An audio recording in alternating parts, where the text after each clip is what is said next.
क्रमांक 25 मधून आपण निवडणुकीसाठी इच्छुक आहात. तशी परिसरामध्ये शहरात चर्चा आहे. आपण निवडणुकीत उभे राहिल्याच्या नंतर नागरिकांनी आपला विश्वास का ठेवावा?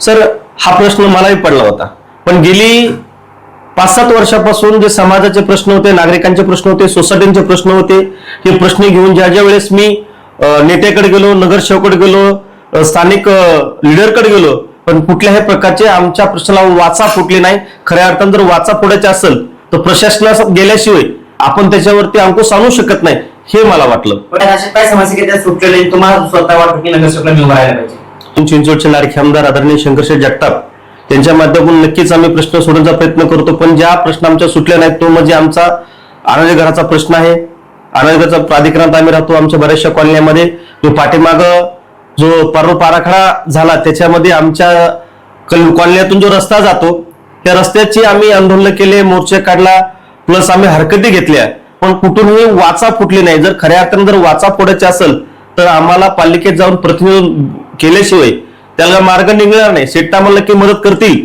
पण बाबासाहेबांना सांगितलं तो जा तुमच्या घराच्या भिंतीवर लिहून ठेवा की मला शासन करते जमात बनायचे. जोपर्यंत आपण शासन करते जमात होणार नाहीत किंवा आपण बनणार नाही तोपर्यंत खऱ्या अर्थानं आपले प्रश्न सुटणार नाही असं मला वाटतं.